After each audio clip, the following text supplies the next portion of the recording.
Bueno, pues creo que empezamos ya. Muy buenos días a todos los que estáis aquí escuchando esta mesa redonda, que yo creo que va a ser muy interesante, básicamente por el tema, ¿no? Porque todas son muy interesantes, pero esta en concreto, bueno, yo quiero agradecer a los organizadores que me hayan invitado a moderar esta mesa sobre retos de la biotecnología actual en las áreas sanitarias, agroalimentaria e industrial. Creo que dentro de las áreas emergentes que tenemos en la ciencia, obviamente este es el siglo posiblemente de la biotecnología.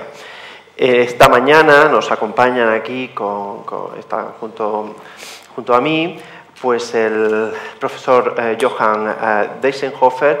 Johann Deissenhofer es Premio Nobel de Química en 1988, es profesor de la Universidad de Texas y es un experto en biología estructural, que como todos sabemos es tan importante a la hora de la nueva biotecnología. A su lado está Josep Castell. Josep Castell es químico orgánico y es presidente del Instituto Universitario de Ciencia y Tecnología, que está en Barcelona. Al lado mío está Luis Pons, que es director de infraestructuras del Hospital Universitario Vall d'Hebron y profesor de Ingeniería Química de la Universidad Politécnica de Cataluña. Y el primero a mi izquierda es Luis Antonio González, que es profesor de Ingeniería Química de la Universidad de La Laguna. A mí me parece que una primera aproximación que podemos hacer al tema es precisamente una pregunta que quiero hacer a todos sobre cuál es el reto próximo que tiene la biotecnología, en qué lugar estamos en este momento y cuál es el reto que a lo mejor podemos ver dentro de 2 o 3 años y que prácticamente ya en los laboratorios se está viendo, todavía no se ha publicado, pero ya se está conociendo y en ese sentido sería muy interesante empezar desde esa perspectiva. Si me permiten, pregunto primero al profesor Johann Deissenhofer cuál sería, en qué nivel estamos y cuál es ese reto que en muy poco tiempo ya veremos. Muy bien. Realmente hemos recorrido un largo camino desde que yo hube de empezar en el campo de la biología a principios de los años 70. Por aquella época, por supuesto, la biotecnología ya estaba ahí y trabajaba en bebida alcohólica, en pan, en queso, pero la gente estaba desarrollando métodos para tener una influencia en el comportamiento de los organismos vivos. Y hoy día, por supuesto, mucha gente ya habla de este siglo, el siglo XXI, el siglo XXI como la deconstrucción, intentando comprender las partes. Ahora estamos en una fase de construcción. Porque intentamos poner las cosas en conjunto e intentamos comprender cómo funcionan estas cosas y debo decir que estamos hablando de la biología de sistemas, que es uno de los elementos que intentamos comprender, entender estos sistemas biológicos y todo ello tiene una influencia en cuanto al transcurso de la biotecnología y su evolución. Tal vez el proyecto o uno de los más ambiciosos proyectos sea el intentar crear desde cero, construir un organismo vivo, y yo no soy ciertamente la persona aquí más indicada para hablar de ello. Tenemos al doctor Hutchinson y quizás en los participantes pues tengamos expertos quienes podrían pronunciarse más sobre el tema, pero es un intento de lograrlo y la razón es intentar probar que realmente comprendemos ahora los organismos o un organismo vivo. La prueba de esa comprensión sería el construir uno a partir de sus partes. Y esto, científicamente hablando, sería un reto, sería quizás el objetivo actual de la biotecnología. Muchísimas gracias. Yo creo que es un gran objetivo, ¿no?, el poder construir estos organismos vivos y además el poder ver cuáles son esas leyes generales para poderlos construir, efectivamente. Le preguntaría ahora también al profesor Josep Castells qué piensa él respecto a este reto y qué es lo que posiblemente ya se está viendo en los laboratorios que en nada ya veremos. Buenos días. Ante todo, agradecer la invitación por participar en este foro de reflexión. Primero de todo, quería, siguiendo un poco la línea indicada por el profesor Eisenhower, la importancia del siglo pasado en aprender y tener un background de conocimiento muy grande, y a partir de ahora cómo enfocamos el próximo siglo, ¿no? Desde el punto de vista nuestro, que partimos de una visión muy práctica de la biotecnología, por ser especialistas en este caso en biotecnología industrial, los retos que vemos de gran importancia, por un lado están los científicos, como ha presentado el profesor Eisenhower, pero por otro lado tenemos unos retos de aplicación, de ver que realmente es útil todo lo que se ha aprendido en el siglo pasado y lo que presentamos de cara a este siglo. En principio, buscar una aplicación masiva, no en términos de volumen, sino en términos de diversidad de aplicaciones de la biotecnología, como fue en el siglo pasado, por ejemplo, la química. Yo creo que es un reto importante de cara a mejorar la sostenibilidad de nuestro planeta en los sistemas productivos, sin tener por qué disminuir en gran medida lo que es el bienestar de las personas, sino universalizarlo, por un lado, y llegar a unos niveles de producción sostenible importante, que puede ayudar muchísimo a la biotecnología industrial. Muchísimas gracias. Le preguntaría ahora al profesor Luis Pons también ese enfoque, pero me gustaría que lo dirigiera un poco justamente al ámbito de la medicina y de la medicina más práctica. ¿Cuál sería a lo mejor ese reto de futuro que podría tener la biotecnología en las áreas de la sanidad?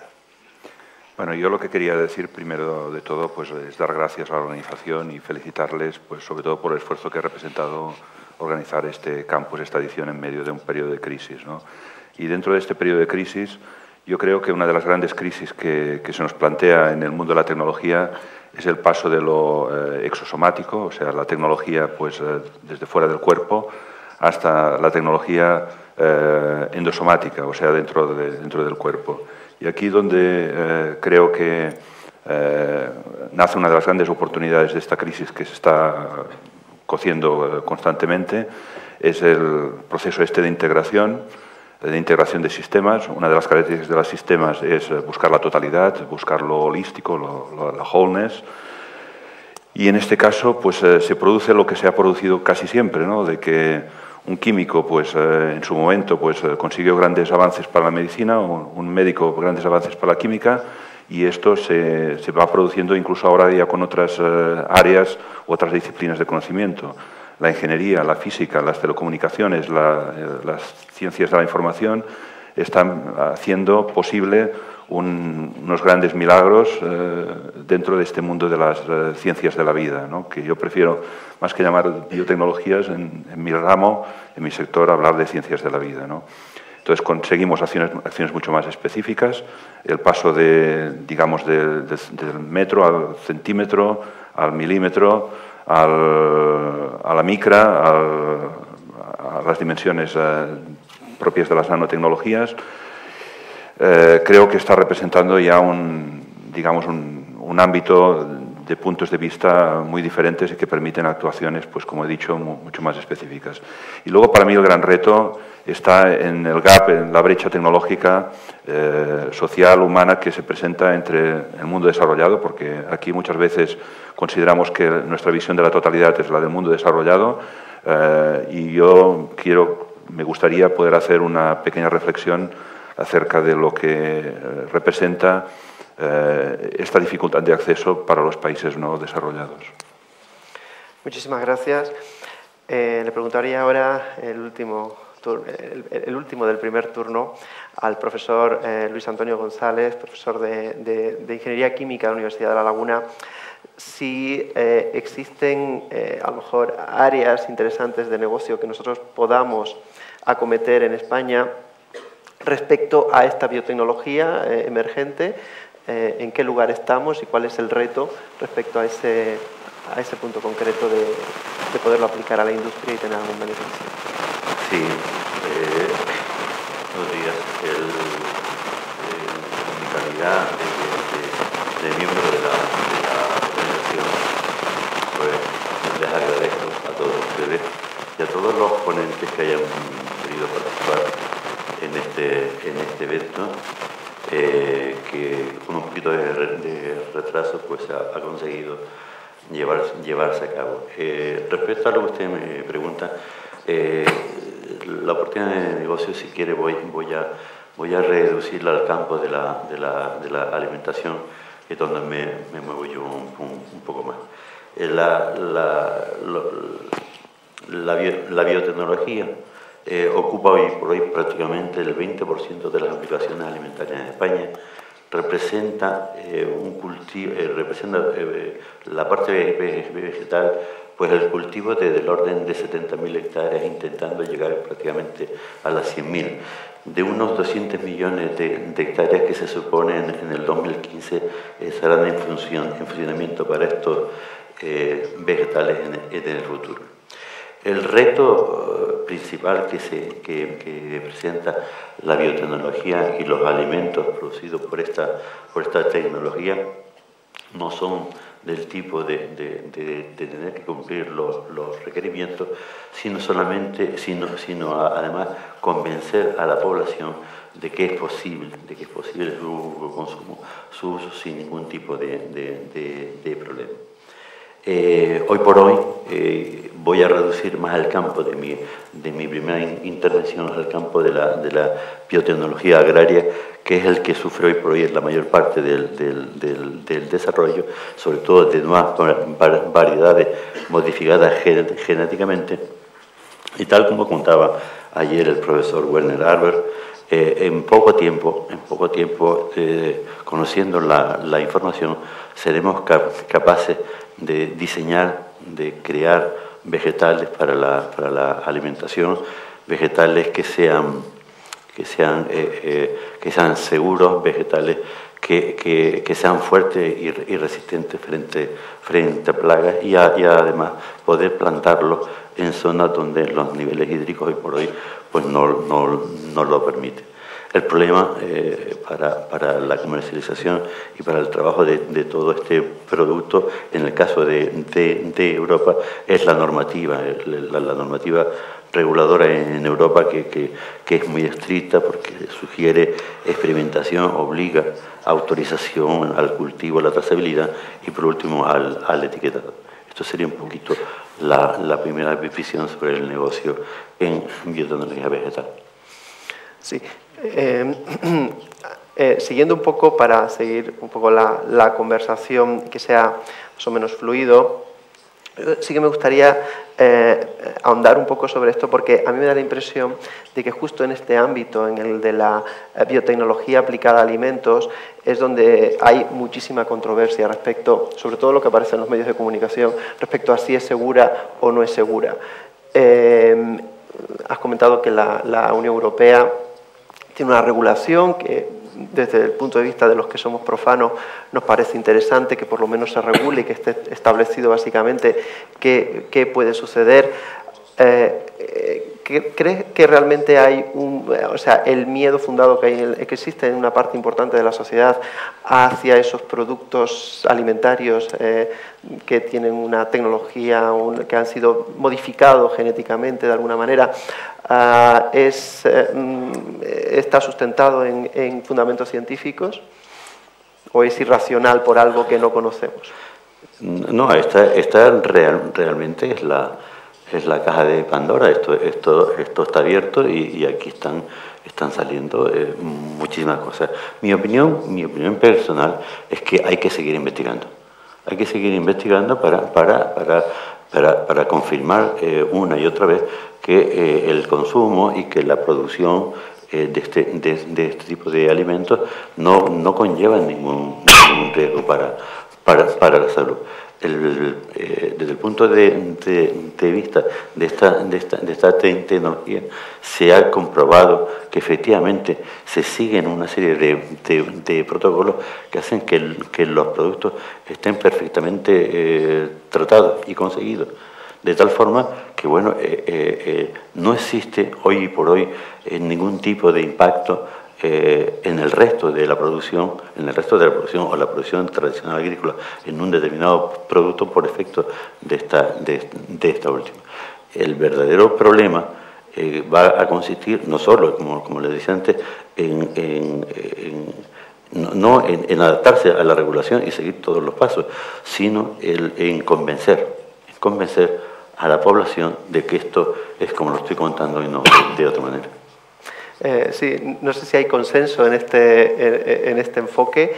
Me gustaría saber la opinión, por ejemplo, del profesor Luis Pons respecto a esto. Es decir, no hay peligro en este tipo de alimentos. Bueno, yo creo que el tema que fundamentalmente que se habla es de riesgo, ¿no? Y el riesgo tiene una dimensión, evidentemente, que se puede intentar buscar una métrica, un cierto pitagorismo sobre el riesgo, ¿no? Pero finalmente lo que es importante es la percepción social del riesgo. Y la única manera de gestionar la percepción social del riesgo es a base de una palabra que se llama talk, se llama hablar, ¿no? Y comunicar bien, ¿no? Creo que se resumiría en esto mi opinión. Antes de pasar la palabra, creo que estoy viendo al profesor Bernat Soria. Sí, estaba previsto que se incorporara. No sé si yo creo que sería conveniente. Hombre, como puedes participar ahí, en fin, yo no sé qué dirá la organización. Sí. Que se incorpore. No.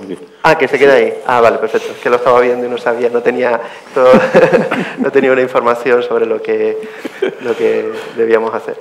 Bueno, pues seguiría un poco con el profesor Deisenhofer sobre este asunto. ¿Son seguros estos nuevos alimentos? ¿Hay consenso? Bueno, realmente no se puede decir que sea seguro o que no sea seguro. En general, no se puede. Todo dependerá, por supuesto, de cada caso particular. Pero a mí me gustaría expresar que los seres humanos han modificado los cultivos desde el inicio de la agricultura. Siempre han dado pasos para seleccionar las mejores variedades, los mejores cultivos, las mejores propiedades que se adapten mejor específicamente, que sean favorables a la agricultura. Entonces siempre ha sido así. Podemos ver la creación de cultivos genéticamente modificados como un atajo, como si fuera un atajo hacia los métodos tradicionales de selección o respecto a dichos métodos. Pero el debate en que nos centramos en cierta medida es, o sería diferente, si tuviésemos personas que estuviesen, digamos, al borde de la hambruna, y en ese caso hablaríamos de cultivos genéticamente modificados o los que están nadando en la abundancia alimentaria y que intentan no comer demasiado. Entonces, para aquellos que se encuentren en peligro de hambruna, yo pienso, sin lugar a dudas, que la pregunta no se plantea. Es decir, si tú puedes hacer un cultivo, si tú puedes en una zona de poca agua lograr un cultivo, es mucho mejor que no tener ningún cultivo. Por otra parte, tenemos que ser más específicos a la hora de hablar de cultivos genéticamente modificados, porque no podemos hablar de ellos en general. Y bueno, la opinión del profesor Josep Castells respecto a si son seguros, si él los consumiría tranquilamente. Primero, ante todo, comentar que yo no tendría ningún problema por consumirlos. Lo que sí que entiendo que a veces se crea una alarma social fruto pues, de una serie de circunstancias que hacen crecer la percepción de riesgo, muchas veces sin fundamento. Y esto es creo que un problema muy importante para nuestra sociedad. Y yo creo que aquí tienen un papel muy importante los medios de comunicación. Por ejemplo, yo lo que observo es que desde el punto de vista de medios de comunicación siempre se da mucha más importancia a las versiones críticas de las cosas que suceden, mientras que las versiones de aportar y comunicar lo que son las creaciones, las innovaciones, la presentación de avances quedan en un papel secundario. Mientras que en el momento en que se levanta una pequeña crítica sobre cualquier avance, se magnifica. En muchos campos, no solo en el campo de la biotecnología agrícola, sino que tenemos y vuelvo a mi molino, ¿no? La biotecnología industrial, tenemos un ejemplo clarísimo, que es el tema de los biocarburantes. En el tema de los biocarburantes se levantó una crítica social porque, no se sabe cómo, empezaron a subir los precios de las materias primas de uso alimentario. Se llegó a decir tal barbaridad de cosas respecto a los biocarburantes, que eran la causa directa de ese incremento de precios, que hoy en día nadie del mundo de la comunicación se ha puesto a reflexionar. ¿Qué pasa ahora? ¿Qué pasa ahora? ¿Los biocarburantes han descendido su producción? No, se ha multiplicado desde hace 2 años. ¿Qué pasa con los precios alimentarios? Se ha dividido por 4. Esto científicamente demuestra claramente que no tenía absolutamente nada que ver. ¿Qué medio de comunicación ha reflejado esto? Al mismo nivel que lo hizo hace 2 años en el caso contrario. Bien, mi reflexión es esta. Yo creo que tendríamos que potenciar la comunicación no solo de la parte crítica o de las versiones críticas de los avances que se van produciendo, sino también el hecho mismo y los beneficios de esos avances. Bueno, yo, por lo que me toca respecto a periodista y profesor de periodismo en la universidad, nosotros tenemos siempre una máxima que dice que las malas noticias siempre son mejores noticias. Y además, casi siempre la audiencia, nosotros trabajamos para la audiencia, está más interesada en las malas noticias que en las buenas noticias y además en las noticias críticas. Y ahí sí que es cierto que en ese sentido no se está haciendo el papel social posiblemente que tengan los medios de comunicación respecto a la información científica, pero hay un debate en la calle en general respecto a este tema y aquí ya pueden participar todos respecto a que, bueno, decía el profesor Deisenhofer que efectivamente el hombre siempre ha modificado y que la agricultura verdaderamente es una modificación genética por otro tipo de selección de los vegetales y de los animales.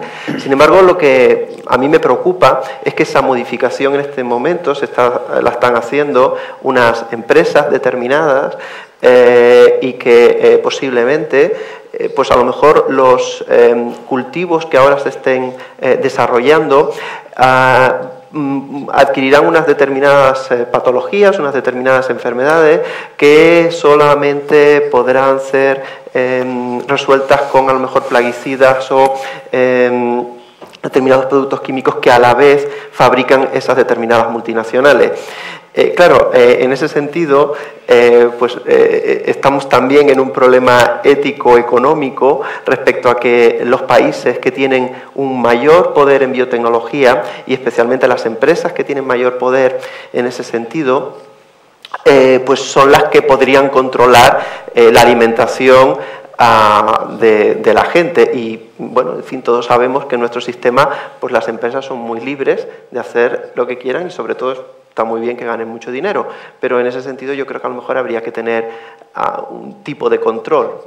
¿Qué es lo que pensáis? Le transmitiría primero la pregunta al profesor Deisenhofer respecto a... porque muchas de las empresas son estadounidenses. Bueno, ciertamente estoy muy de acuerdo con lo que acaba usted de expresar y con esta solicitud, diría, porque las empresas sí están ahí para ganar dinero, por supuesto.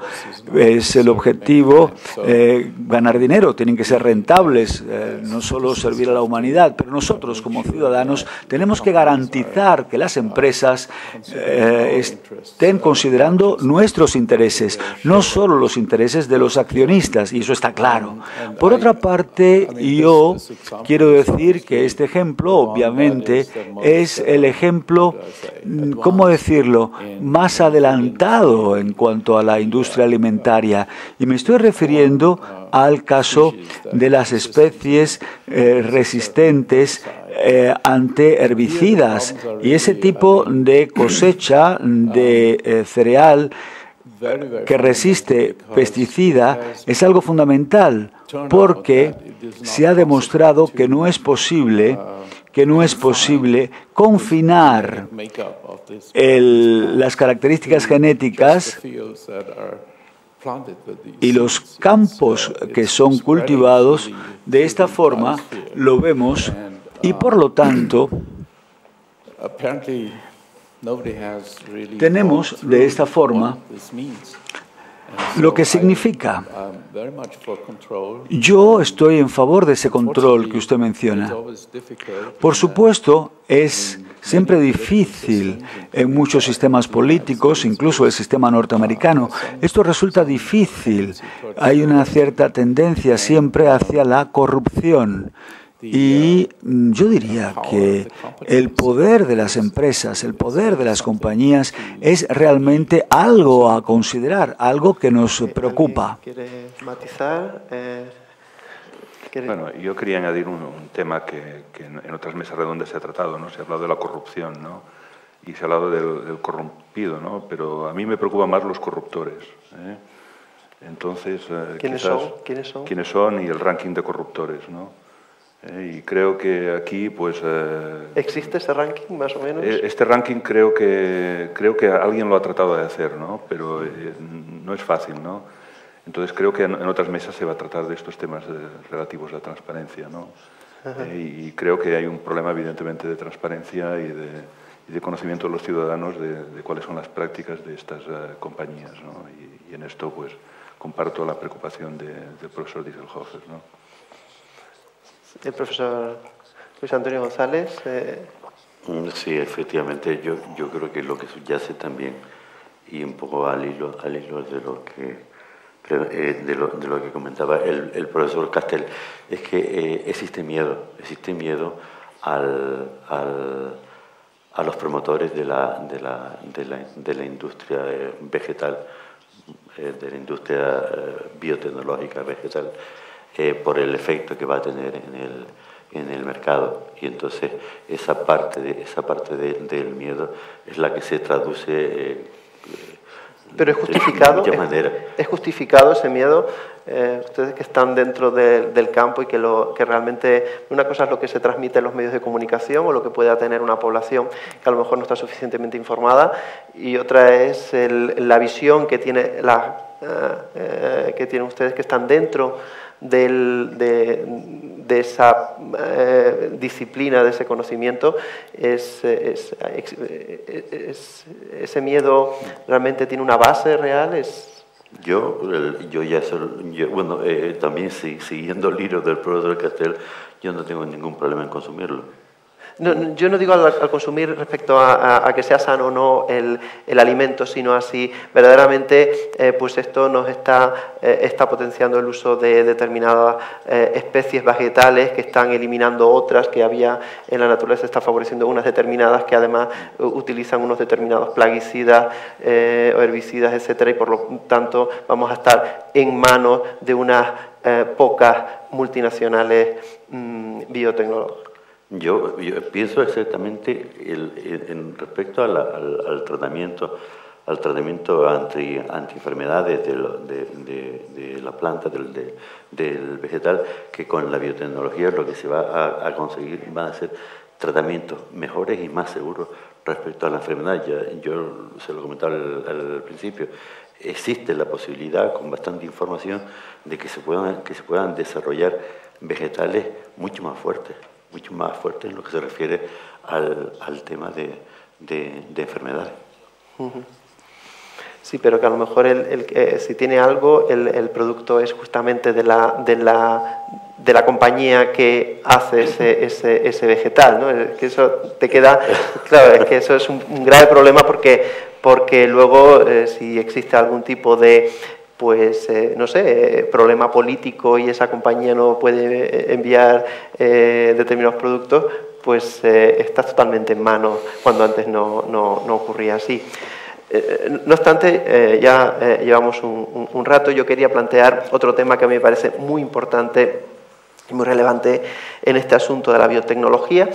En otras áreas que han avanzado mucho a finales del siglo XX, como por ejemplo la informática, yo creo que es más blanca en el sentido de que no nos planteamos demasiados aspectos éticos de la informática. Sin embargo, en la biotecnología hay un problema, y es que, como decía el profesor Pons, pues es una tecnología de la vida, ¿no? A mí me ha resultado muy curioso, estoy siguiendo mucho esto que está intentando hacer Craig Venter respecto a crear bacterias sintéticas.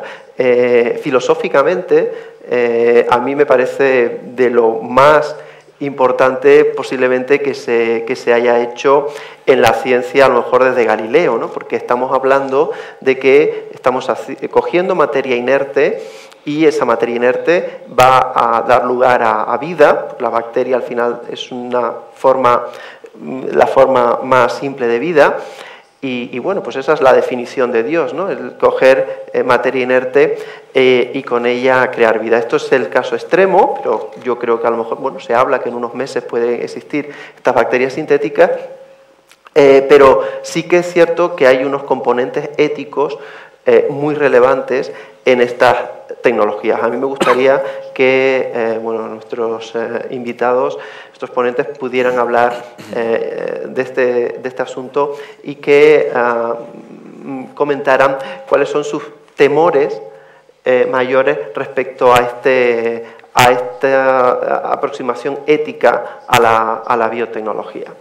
Empezaría de nuevo por el profesor Leisenhofer respecto a estos temores. Bien, realmente se trata de un tema álgido, de un tema que llevaría tiempo elaborar, un punto muy importante, muy adecuado, muy en este momento, un tema muy de ahora. Realmente yo pienso que la capacidad de crear organismos vivos y la capacidad de crear vida, ¿realmente queremos hacerlo? Es mi pregunta. Esa sería la primera contribución que quisiera traer a colación. Al principio yo mencioné que desde el punto de vista de la ciencia, y lo he mencionado al inicio de mi intervención, es la prueba de principios, de haber comprendido qué es un organismo vivo. Si somos capaces de crearlo, es que lo hemos comprendido. Eso he dicho al inicio de mi intervención. Y a mí, realmente, yo tendría una cierta reticencia a hablar en contra de ello, porque hay que hacerlo. Si tú realmente eres un científico, tienes que proceder de esa manera. Pero ¿cuál sería el resultado? Esa sería la cuestión, el tema. ¿Nos detenemos ahí o seguimos adelante? ¿Lo dejamos ahí o vamos a seguir? Y entonces, más tarde o más temprano, habrá, por lo tanto, en este tipo de experiencia, pues seres humanos, bueno, tal vez se esté y no sepamos pensando en algo de lo que no tenemos conocimiento, pero sí es absolutamente necesario que la sociedad se eduque sobre el tema, que la sociedad conozca, que la sociedad se forme. Y como se ha dicho anteriormente por parte de uno de los oradores, es importante porque para la prensa, pues el hecho de que las malas noticias se conviertan en el objetivo de lo que se publica es algo preocupante, porque la prensa pierde su función al servicio de la sociedad. En parte, la sociedad recibe a través de la prensa lo que ocurre y en lugar de recibir una observación, recibe una propaganda inútil. Entonces, ¿qué otras fuentes de información podemos crear o podemos dar para mantener a la gente informada, educada sobre lo que está sucediendo? Esa sería la primera pregunta y el primer paso, que resulta muy importante pensar sobre el tema. Hombre, muy bien. En general refleja la sociedad y tiene miedo, porque claro, ve a los científicos como los Prometeos, como el Frankenstein, de algo que ella no entiende. Yo a veces me da la impresión de que los científicos no son conscientes, porque claro, lo ven todos los días en el laboratorio, entonces son pequeños experimentos que van uno detrás de otro, pero no se alejan para decir, bueno, pues es que qué diferencia hay entre Dios y nosotros, ¿no? Si estamos creando vida a partir de sustancias inertes. Claro, eso se ve desde fuera y obviamente, en primer lugar, desde toda la historia de Occidente, crea un poco de rechazo al principio, ¿no? En ese sentido.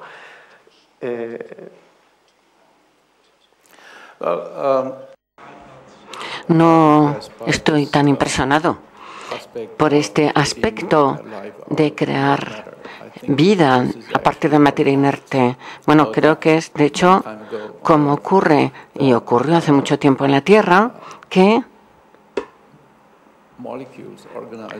las moléculas se organizaron de alguna manera. Y todavía no sabemos cómo funcionó, cómo tuvo lugar esto. Después, una vez que ya había ocurrido, pues se tuvo lugar la evolución de los más aptos, etc. Entonces, eso no me impresiona tanto, realmente. Pero la imagen de Frankenstein y cosas parecidas, por supuesto, es una imagen fuerte, con poder. Y desde luego estamos muy lejos, muy lejos, años luz de esa situación. Pero, por otra parte, puedo decir que cuanto antes empecemos a pensar en ese tema y a debatirlo, mucho mejor será. ¿Cuál es el miedo ético, a lo mejor, podría tener? Bueno, yo primero haría una consideración, y es que la diferencia entre el ser humano y los animales es precisamente que utilizan el conocimiento para modificar su entorno, progresar y conseguir un nivel de vida, unas condiciones de vida mucho mejores para su especie. Entonces yo creo que el conocimiento en sí mismo no es malo. Lo que sí, que tenemos ejemplos, ¿no? Que tienen una dualidad de una utilización errónea o una utilización positiva. Y, por ejemplo, tenemos un ejemplo muy claro que fue, por ejemplo, la fusión, el conocimiento de la fusión y la fisión nuclear. Tenemos dos vertientes. Una que se utiliza para matar y otra que se utiliza para obtener energía y conseguir vivir mejor. También se destapó una gran polémica cuando la anterior aventura de Craig Venter, ¿no?, en el descubrimiento del genoma humano. También se pensaba en grandes manipulaciones. Bien, puede que lleguen utilizaciones negativas, pero la sociedad se tiene que dotar de herramientas para que cuando se produzca esta situación corregirla. No prohibir el conocimiento, que en realidad es el que permite mejorar las condiciones de vida de la especie humana. Y por otro lado, bien, yo en este caso creo que animaría a que se continúe estudiando, pero vigilaría muy bien cómo se utiliza ese conocimiento. Sí. El profesor Pons tiene un miedo concreto respecto a la biotecnología. Bueno, yo he estado durante unos años estudiando los procesos de miedo, precisamente, ¿no? Y los procesos estos de negación, etcétera, ¿no? Hay buena parte, digamos, del mecanismo del ser humano, pues, que utiliza estos procesos, pues, para protegerse, como son los procesos de duelo, ¿no? Pasa que un proceso de duelo que no al final conduzca, pues, a un cierto punto de esperanza, y me gustaría, pues, si fuera posible, cambiar el tono de lo que hablamos, ¿no?, hacia una orientación hacia la esperanza. Yo creo que tenemos que estar ilusionados porque todos estos cambios, más que entrar en una discusión de negar que si nos acerquemos a este Prometeo, a este Frankenstein o lo que sea, ¿no?, a mí me preocupa más no entrar en este juego, digamos, de las religiones y de las antirreligiones, digamos, ¿no?, esta dicotomía, cuando realmente estamos hablando de un planeta donde hay ambientes muy hostiles para una gran parte de la población, que tengamos miles de millones de personas en la población, pues con falta de acceso a agua, a electricidad, a alimentación, pues yo creo que este debate, pues yo creo que nos teníamos que sacar un poco este cinismo que tenemos, ¿no?, y esta falta de solidaridad, y yo creo que incidir en el punto clave. O sea, yo diría, para resumir, ¿no?, que el miedo no nos tiene que hacer perder la necesaria esperanza. Tenemos que superar este miedo porque este es un miedo superable, ¿no? Esta sería mi posición, ¿no? Estoy de acuerdo también. El profesor Luis Antonio González tiene... Sí, yo me gustaría saber que la investigación siga sus propios derroteros y que en su momento, pues, se decida por la parte factible y por la parte interesante. Me gustaría además que se concretara en algo. Existe un santo grial en la biotecnología vegetal, que es la fijación del nitrógeno. El nitrógeno se puede fijar por bacterias, y sería interesante que esas bacterias, ya sea de la experimentación o no, pudieran fijar el nitrógeno en los cereales.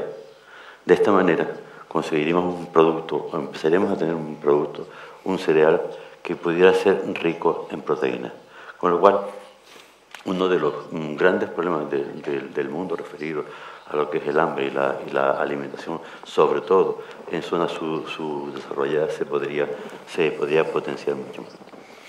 Sí, yo estoy de acuerdo también con este enfoque. Me gustaría, ya que está en la sala el profesor Bernat Soria, bueno, no creo que necesite presentación porque hasta hace muy poco fue ministro de Sanidad.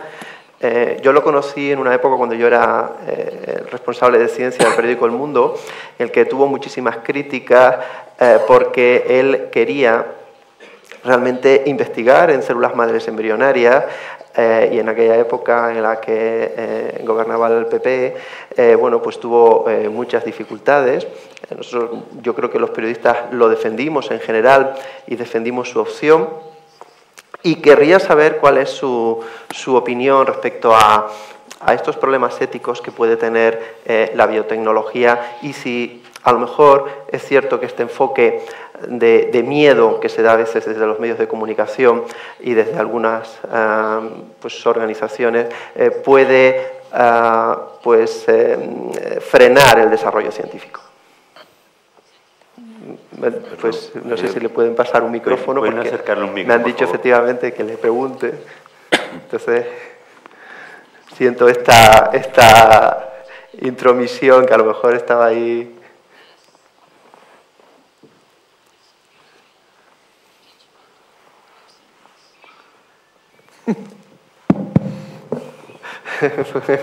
Bueno, en primer lugar, buenos días. Yo quería aclarar que no estoy sentado porque acepté la invitación para venir como asistente, es decir, para participar como asistente, igual que el resto de asistentes.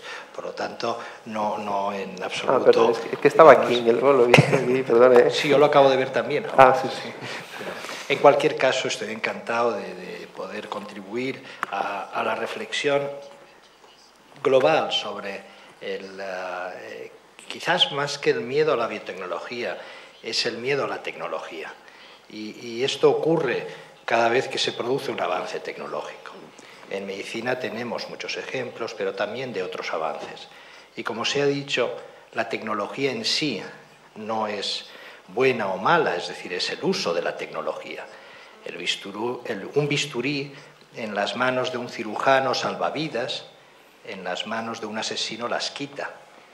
Pero no es el bisturí ni quien hizo el bisturí el responsable ni de la parte A ni de la parte B. Necesitamos la tecnología y la mejor demostración es quizás cuando los investigadores buscan en Atapuerca huesos y cerca de esos huesos encuentran tecnología aún primitiva, pero tecnología, digamos, al fin y al cabo, digamos, un hacha, unas piedras moldeadas, es un principio de tecnología. Hablan de homínidos, hablan de nuestros ancestros. El Homo es el Homo faber, es el Homo que hace cosas. Por lo tanto, biotecnología es el campo en el cual trabajamos nosotros y en principio es una tecnología más que puede tener un buen uso o un mal uso. Pero precisamente vivimos en una sociedad muy regulada y por eso los productos transgénicos a los que antes se referían están mucho más regulados que otros productos. Por lo tanto, tienen un nivel de seguridad, es decir, un transgen, igual que un gen, es una secuencia de nucleótidos. Cuando se digieren, generan los mismos productos y, por lo tanto, contienen el mismo nivel de riesgo, los genes que los transgenes. Pero además los transgenes tienen mucha regulación alrededor. Yo también comería sin problemas un pollo transgénico o una patata, digamos, aunque el aspecto externo del pollo transgénico es bastante detestable, todo hay que decirlo, ¿no? Por lo tanto, no hay en sí un peligro, sino el que esté regulado. Y por contra, creo que hay que decir otra cosa. Los medios y la sociedad habla de lo natural como algo positivo, de lo tecnológico como algo negativo, y puede que sea al contrario. Cuando de algo se quiere hablar bien, se dice es un producto natural, y por lo tanto eso va a ser bueno. Bueno, los productos naturales pueden contener toxinas que sean venenos sin antídoto. Es decir, muchos animales marinos producen toxinas para las que no tenemos antídotos. Es decir, que una cosa sea natural no quiere decir que no pueda ser tóxica. Y yo, en mi faceta de médico, me ha tocado ver pacientes en el sudeste asiático. Ustedes saben que la medicina tradicional china tiene mucho predicamento, se toman muchas hierbas. Y he visto fallos hepáticos consecuencia de tomar esa medicina china basada en productos naturales. Entonces, lo natural no es necesariamente positivo, es decir, y hay que someterlo también a regulación. En nuestro país también está sometido a regulación, pero creo que esa venta de que lo natural es bueno, lo tecnológico es malo, no se corresponde con la realidad. Y con esto termino, es decir, porque la reflexión era sobre la ética es la ética de todos, es decir, luego esas reflexiones sobre Prometeo, que efectivamente robó la llama de la sabiduría, efectivamente, la sabiduría que necesitamos para generar tecnología, la tecnología que me permite a mí hablar a un micrófono y que me estén oyendo ustedes o quienes estén siguiendo en Internet este debate, la tecnología que nos rodea desde el principio hasta el final, desde el cepillo de dientes a la sábana o la calefacción que he enchufado esta mañana o la ducha, es decir, todo lo que nos rodea es tecnología y la tecnología nos está ayudando a que aumente nuestra esperanza de vida y a que seamos más felices. El buen uso de la tecnología tiene que estar regulado por la ley y por una ética que creo que todos defendemos, una ética laica, una ética para todos, una ética que no esté basada en una forma concreta de entender la vida y que esa forma concreta muchas veces lo que hace es que rechaza otras formas de entender la vida. Es decir, las sociedades desarrolladas hemos generado formas de relaciones entre las personas en las que la gran mayoría alcanza niveles más altos de bienestar. Si aparte de eso la tecnología nos ayuda a superar o a intentar superar el problema del hambre en el mundo, que es dramático, el problema de la ausencia de medicamentos, etcétera, mucho mejor. Y yo creo que en ese caso la biotecnología nos va a ayudar, porque, como antes se ha dicho en el debate, el modelo de la industria farmacéutica basada en los productos, en la química, está agotándose.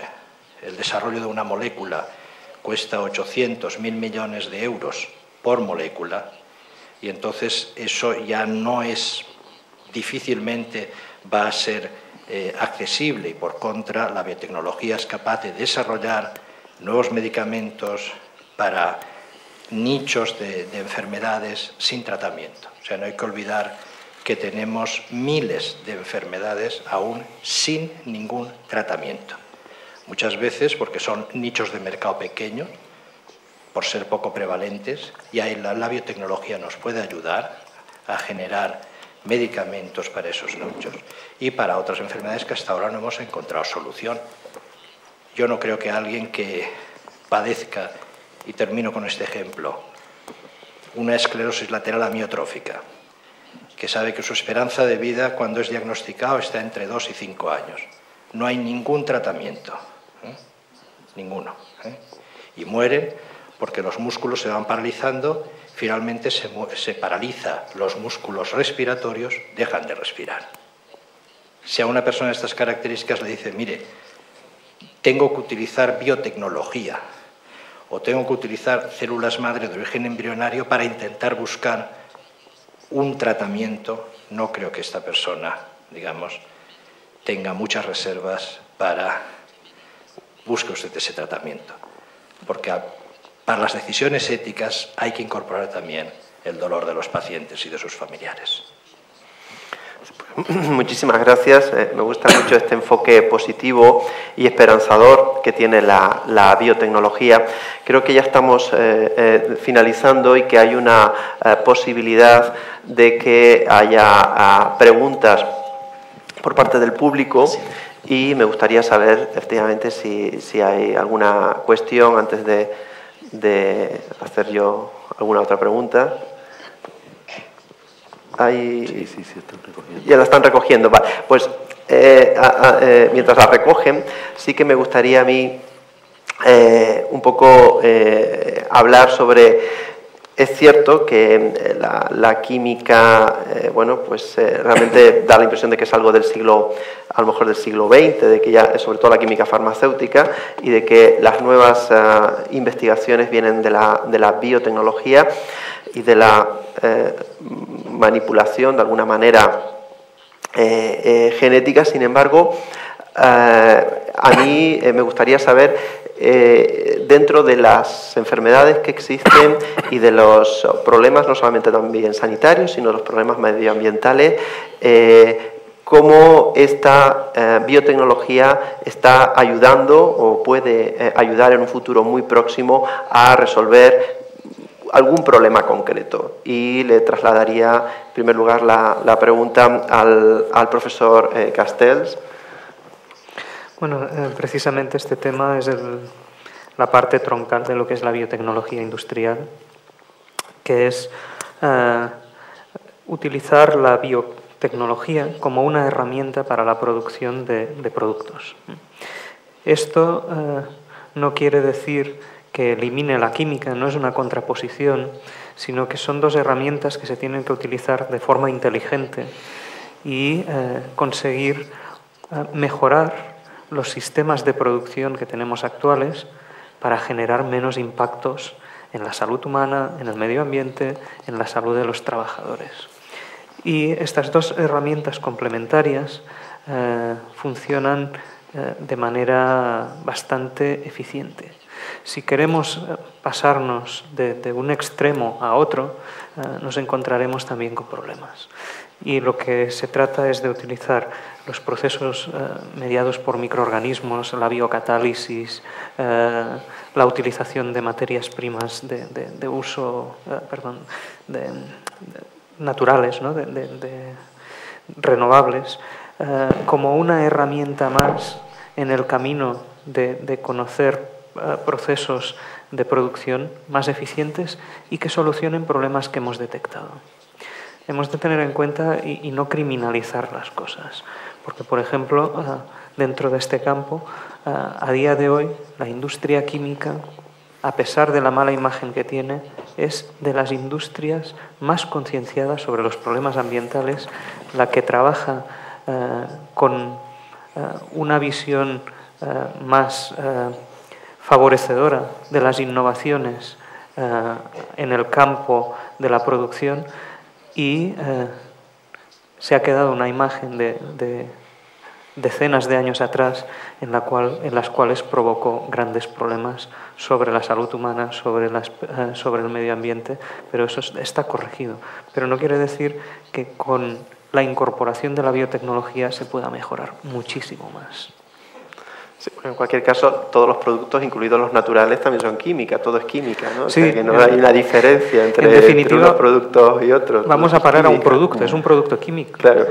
Si se hace mediante un microorganismo o se hace mediante un proceso de biocatálisis o se obtiene a partir de una extracción de una planta, es un producto químico que vamos a utilizar para una función que los seres humanos necesitamos, o creemos que necesitamos. Sí, es curioso que desde el ámbito de las letras se piensa que eso no es química, o sea, que los productos naturales no son química. Preguntaría al profesor Dientzenhofer, efectivamente, esos retos futuros que va a tener la biotecnología para solucionar problemas concretos.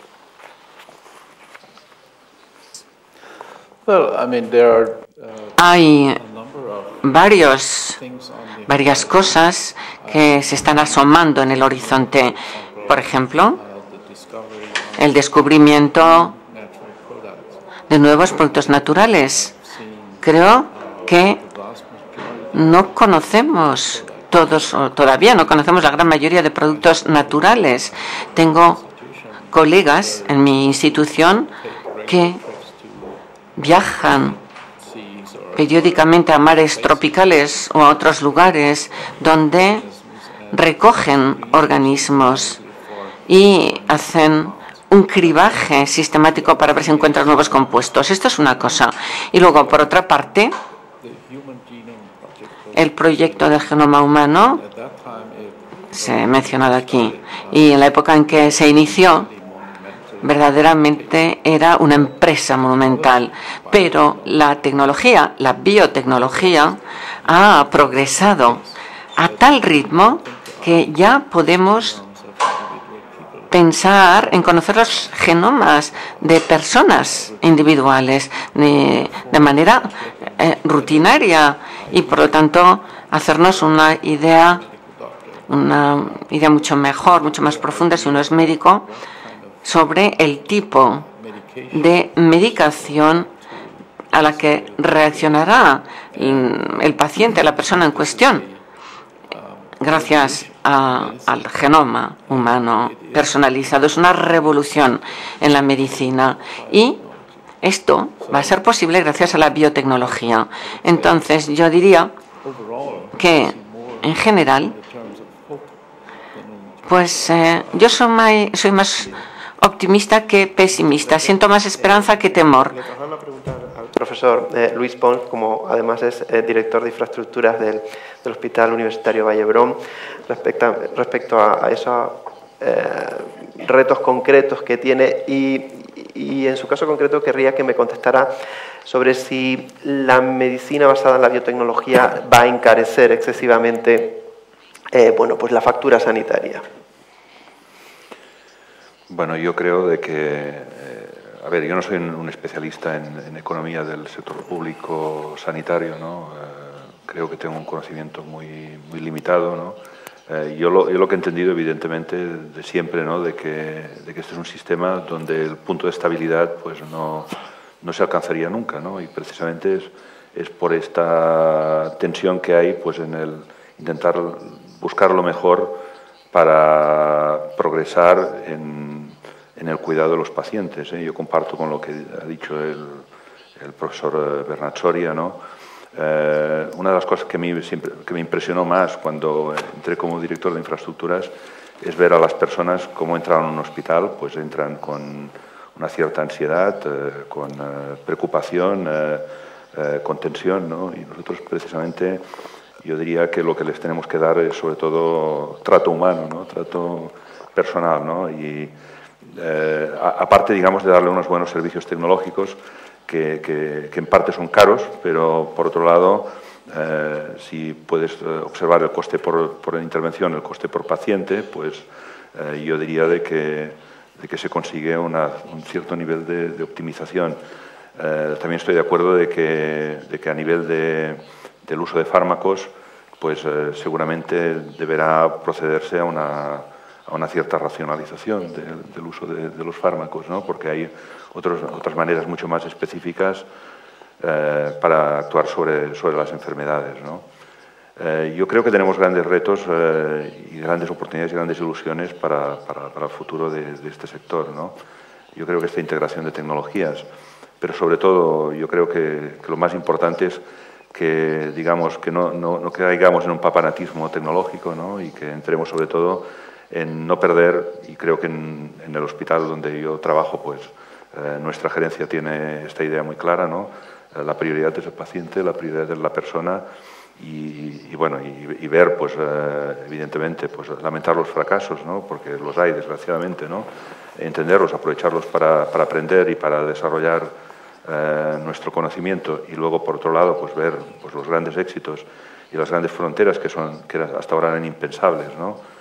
Yo veo, por ejemplo, intervenciones en el centro que se llama WIDER, ¿no? de endoscopia, ¿no? Intervenciones que se hacen con tiempos muy reducidos y con equipamiento que va realmente pues, a tratar el punto específico donde había la anomalía o la enfermedad o el problema, pues realmente yo creo que, bueno, yo creo que nos tiene que llenar de satisfacción a todos, ¿no?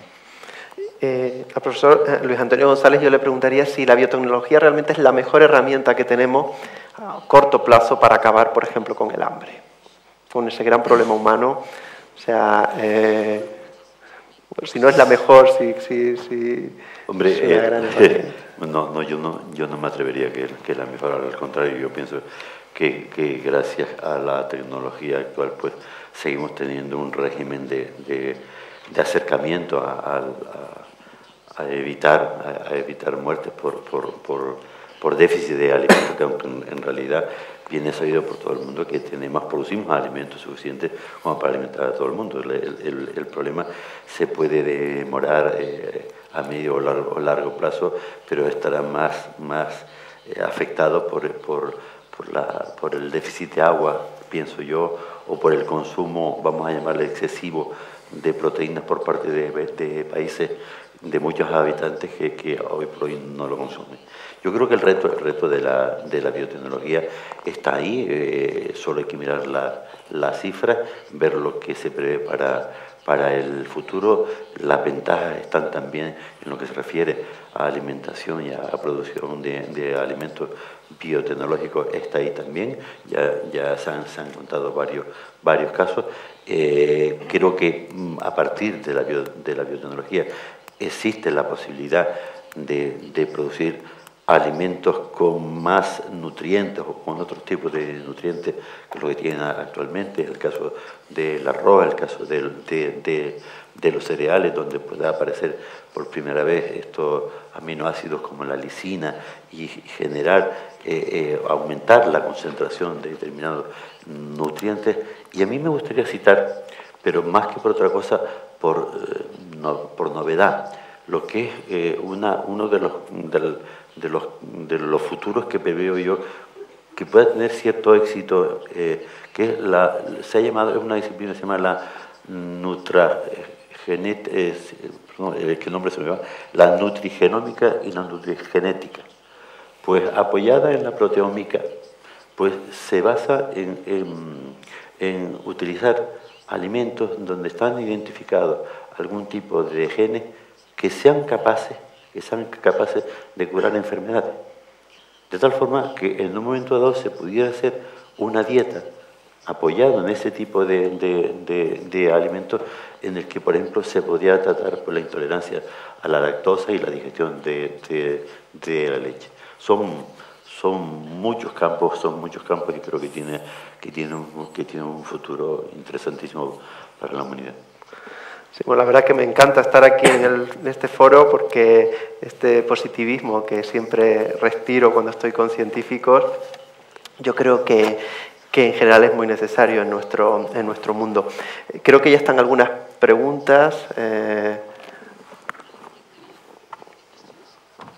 formuladas. Vamos a hacer... bueno, hay algunas preguntas para el profesor Deissenhofer.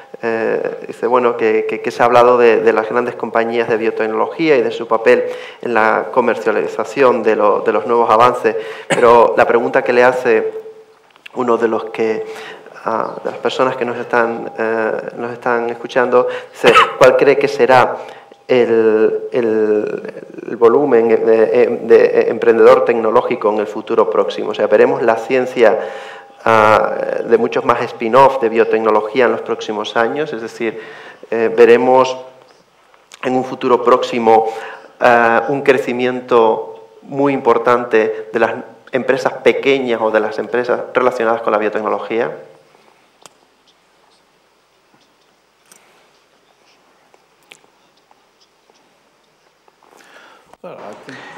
Yo creo que la mayor parte de las empresas de biotecnología empiezan como spin-offs, empiezan como derivándose de resultados de la investigación en centros de investigación o en universidades.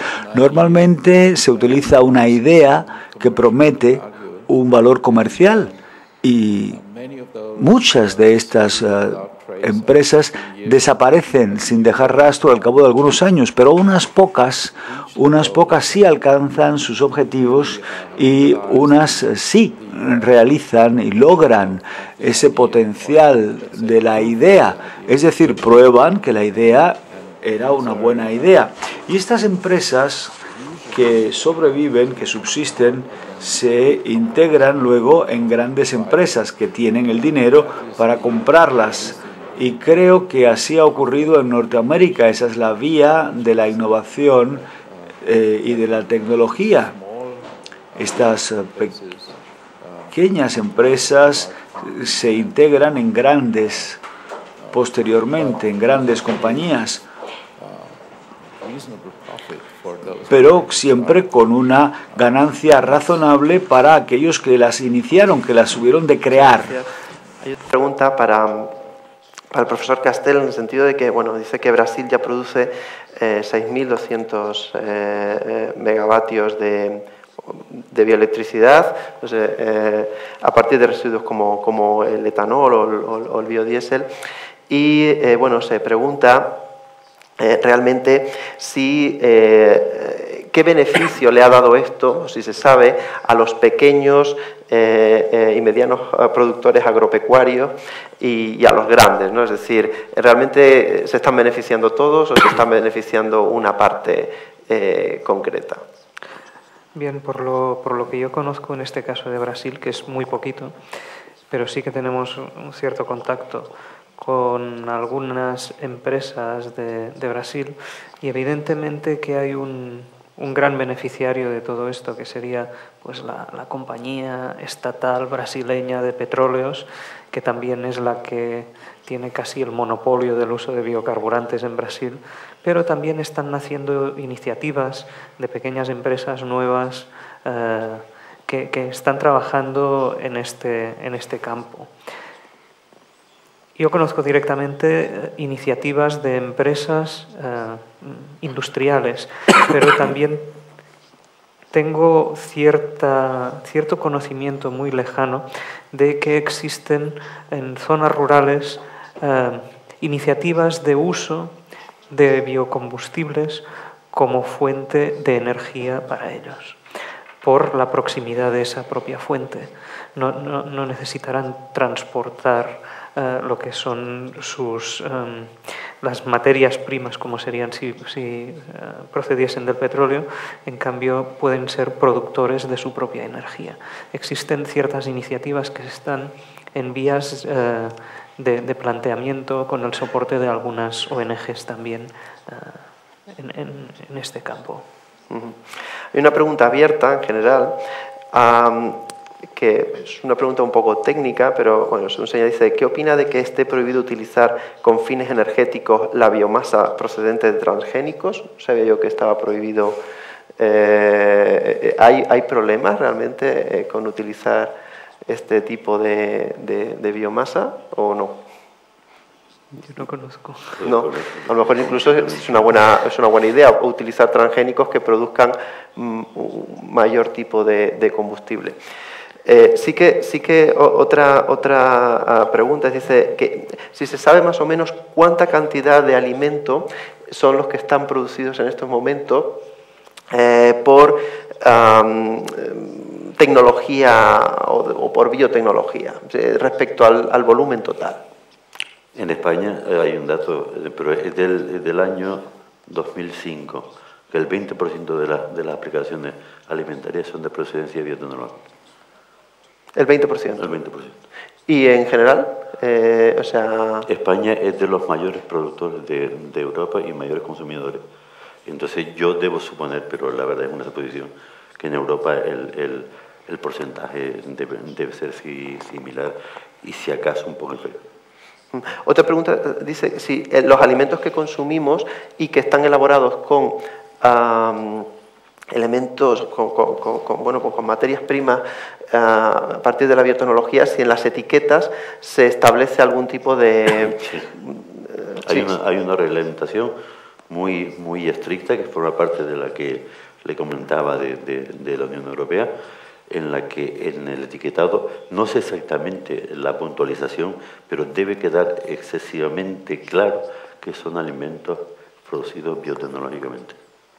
Y la trazabilidad son dos elementos que hoy por hoy son los que ralentizan un poco el fenómeno de la venta.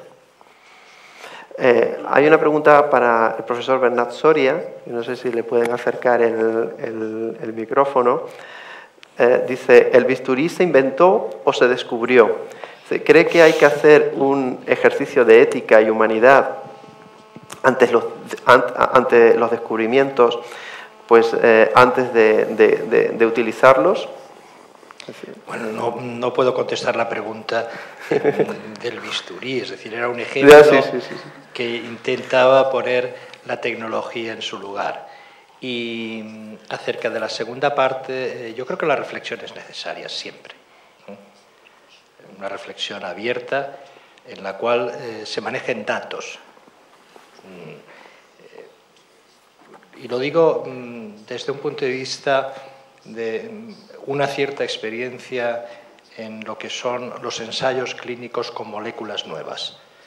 Antes de introducir una molécula nueva, hay todo un procedimiento de análisis toxicológico, preclínico, y cuando se introduce por fases, de forma que cualquier incorporación tecnológica a tratamientos de pacientes tiene un procedimiento muy regulado en el cual la seguridad del paciente es el principio más importante. Por lo tanto, cualquier proceso de reflexión previa a la introducción de una tecnología es útil. Pero eso no debe evitar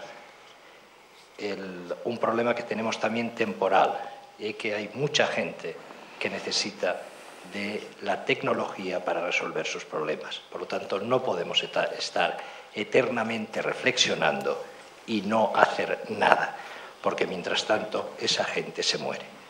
El ejemplo que antes he utilizado de Lela, es decir, alguna vez me han preguntado ¿qué lección es la más importante, digamos, que has recibido? ¿Dónde has aprendido más? Y es muy difícil cuando ya se tienen más de 50 años saber en qué momento aprendiste más. Pero una de las veces que más aprendí fue cuando un enfermo de ELA me preguntó ¿y todo esto cuándo será útil? ¿Cuándo permitirá mejorar mi situación? Por eso he utilizado el ejemplo de la esclerosis lateral amiotrófica. Hay una respuesta típica de quienes estamos en la academia y en la ciencia, que es, bueno, dentro de 5 años, 5 años es una especie de cifra mágica, porque es lo que duran los proyectos de investigación, y uno espera que al final del proyecto saber un poco más. A lo mejor le puedo contestar, y el enfermo me dijo, a mí solo me quedan 2 años. Por lo tanto, tenemos que reflexionar, pero también tenemos que hacer cosas. Muchísimas gracias. Y la última pregunta, que sería para el profesor Diessenhofer, dice que, bueno, que hay algunos productos artificiales, como por ejemplo la eritroproteína o la insulina, que han salvado muchísimas vidas. Que si en la biotecnología existe un producto similar con ese gran alcance que han tenido estos productos. Bueno, sí, realmente usted ha formulado la pregunta y en el momento en que lo hacía mis auriculares se desconectaron. Señala que hay productos como la eritroproteína o la insulina que han salvado muchas vidas. ¿Sí?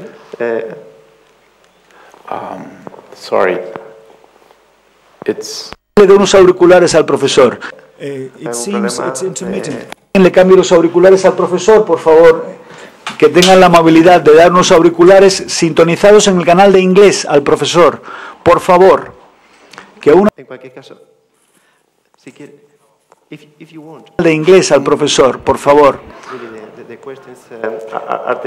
La pregunta es sobre insulina que ha salvado muchas vidas, por ejemplo.